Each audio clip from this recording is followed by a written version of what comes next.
ESPN's national NFL analyst Jeremy Fowler talking about the Browns quarterback competition.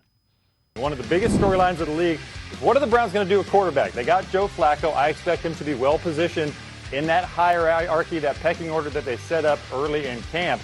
But then you have the two rookies. I'm told Shedeur Sanders acquitted himself well in OTAs and minicamp. He was throwing with aggressiveness. He was testing the defense. But he was also going against mostly third-team defenses, not a lot of pass rush, seven-man defense. He's got a long ways to go. So really, any conversation with the Browns quarterback future should involve 2026, where they have two first-round picks and a loaded quarterback draft. So they could be looking to the future here. But in the meantime, they got to figure out something.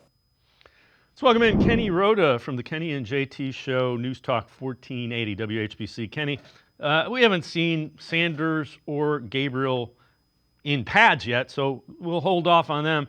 Obviously, Pickett and Flacco, not great options. At least you've given yourself enough options to try to find competent quarterback play. Yeah, you bring in two guys that are considered veterans, right? Joe Flacco, Super Bowl winner, Super Bowl MVP, familiar with Kevin Stefanski's offense from a couple of years ago.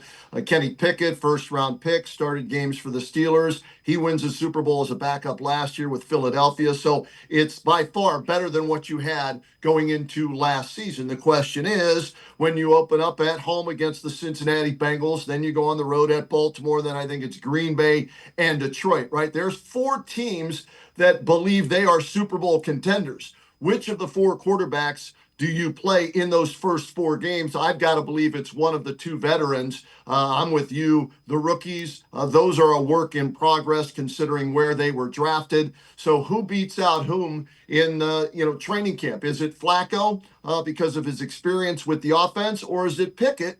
If you go by the pecking order, who did they acquire first? They acquired Pickett first, right? And then they went out and got Flacco. So I think it's a battle between those two, especially for the first four games. Let me throw this out to you, too. And a lot of fans minimize Kenny Pickett's chance to win the job. Pickett doesn't turn the ball over. The big plays that Flacco gives you, they're not there. Flacco gives you a high risk, high reward. And Pickett takes care of the football, which they haven't done, being the Browns, the last 2 years. So, I mean, there's a give and a take there.